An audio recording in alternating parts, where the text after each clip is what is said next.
येत्या 26 एप्रिलला रविवारी इयत्ता 4थी आणि 7वीची शिष्यवृत्तीची परीक्षा महाराष्ट्रभर घेण्यात येणार आहे. मात्र विदर्भातील जे प्राथमिक शिक्षक आहेत त्यांच्यामध्ये या निर्णयाच्या विरोधात नाराजी पसरली आहे. आपल्यासोबत नागपूर जिल्हा प्राथमिक शिक्षक समितीचे जिल्हाध्यक्ष लीलाधर ठाकरे आहेत. लीलाधरजी, काय मागणी आहे आपली? मुळात आमची मागणी अशी आहे की आज जर विदर्भातलं ऊन बघितलं तर 44 अंशाच्या पार गेलेलं आहेत.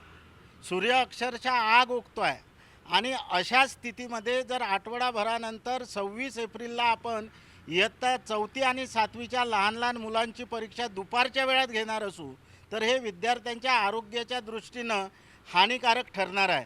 आणि म्हणून ही दुपारला होणारी परीक्षा ही सकाळ सत्रात घेतल्या गेली पाहिजे. किंबहुना जर शक्य झालं तर ही परीक्षा स्थगित करून पुढील शैक्षणिक सत्राच्या सुरुवातीला घेण्यात यावी अशी आमची मागणी आहे. नाही, पण का अशी मागणी आहे? मुख्य म्हणजे दुपारी किती वाजेपर्यंत ही परीक्षा चालणार आहे आणि त्यामागे तुमचं लॉजिक काय? दुपारी ही परीक्षा आमची 11 वाजतापासून विद्यार्थी बाहेर पडतपर्यंत दुपारचे 4 वाजणार आहेत. आज आपण विदर्भातल्या तापमानाची जर स्थिती बघितली तर काय आहे हे आपण सर्वजण जाणतो.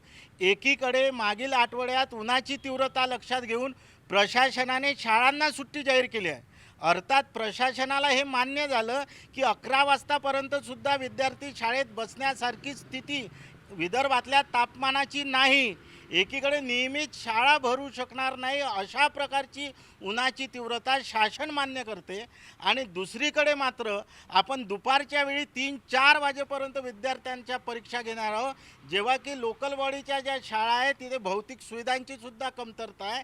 अशा वेळी पाणी असेल, वीज असेल, पंखे असेल, ह्या सगळ्या गोष्टीची उणीव असताना दुपारच्या सत्रात परीक्षा घेणं हा निर्णयच अत्यंत अव्यवहारी आहे आणि अवास्तव आहे. मग असा अवास्तव निर्णय का घेण्यात आला? मुळात मंत्रालयात जे अधिकारी निर्णय घेतात त्यांना वस्तुस्थितीची जाणीव नाही आहे का? आपण विचारू प्रमोद सुरोसे जे सचिव आहेत जिल्ह्याचे, त्यांना. सर, काय सांगाल? मंत्रालयातील अधिकारी हे मंत्रालयातील शीतगृहात बसून हे असे तुघलकी निर्णय घेत आहेत. त्यांना वास्तविकतेची अजिबात जाणीव नाही आहे.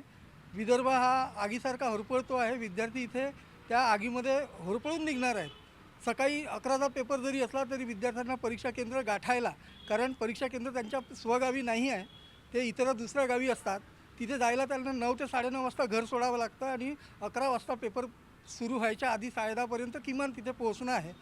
मग इतका सकाळी 9 वाजता निघालेला विद्यार्थी हा जवळजवळ 4 ते 5 वाजेपर्यंत घराच्या बाहेर राहणार.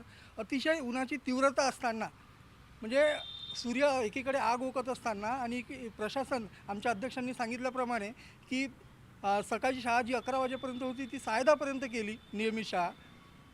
हे असं असताना विद्यार्थ्यांना दिवसभर त्या उन्हामध्ये तापवणं हे कितपत योग्य आहे? हा शीत कपाटामध्ये बसून किंवा शीतगृहात बसून घेतलेला निर्णय हा तुघलकी निर्णय आहे. हा निर्णय शासनाने लक्ष घालून फिरवावा आणि विद्यार्थ्यांची सोय, विद्यार्थ्यांचे आरोग्य याच्याकडे लक्ष देऊन हा निर्णय बदलवावा आणि ही परीक्षा एकतर सकाळच्या सत्रात 2 रविवारी घ्यावी.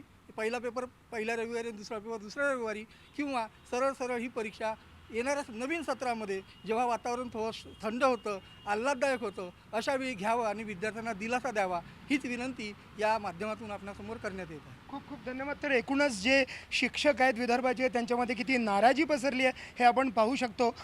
जे मंत्रालयातील जबाबदार अधिकारी आहेत ते कुठेतरी AC मध्ये बसून जो निर्णय घेतात त्यापेक्षा त्यांनी वस्तुस्थितीचं भान ठेवलं पाहिजे अशी त्यांची मागणी आहे.